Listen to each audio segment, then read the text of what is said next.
Hi guys, কি খবৰ তোমালোকৰ? নিশ্চয় ভাল। আমি এতিয়া যাই আছোঁ বৰ্তমান বজাৰলৈ। এফালে দেখা পালোঁ পুলু লৈ ল'লে পুৱা, ইফালে লৈ ল'লে দাদাই কচু আৰু মায়ং শাক গাহৰি মাংসৰ লগত খাবৰ কাৰণে।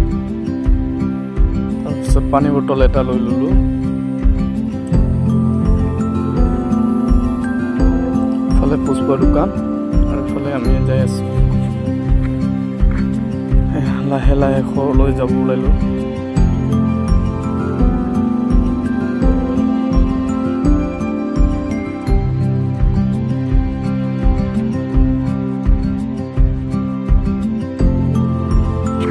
ইফালে আৰু আহি গ'লোঁ। তাৰপিছত দাদাক লগ পালোঁ, আমাৰ লগতে গ'ল সিও লাহে লাহে। ফাইনেলি আহি পালোঁ। তাৰপিছত ইফালে তেল দিলোঁ, তাৰপিছত জলকীয়া দিলোঁ,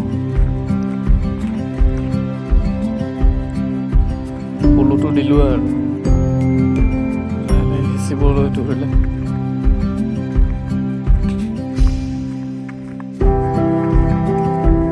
ভিডিঅ'টো নিশ্চয় ভাল লগা নাই, আপোনালোকে কমেণ্ট কৰি জনাব আৰু।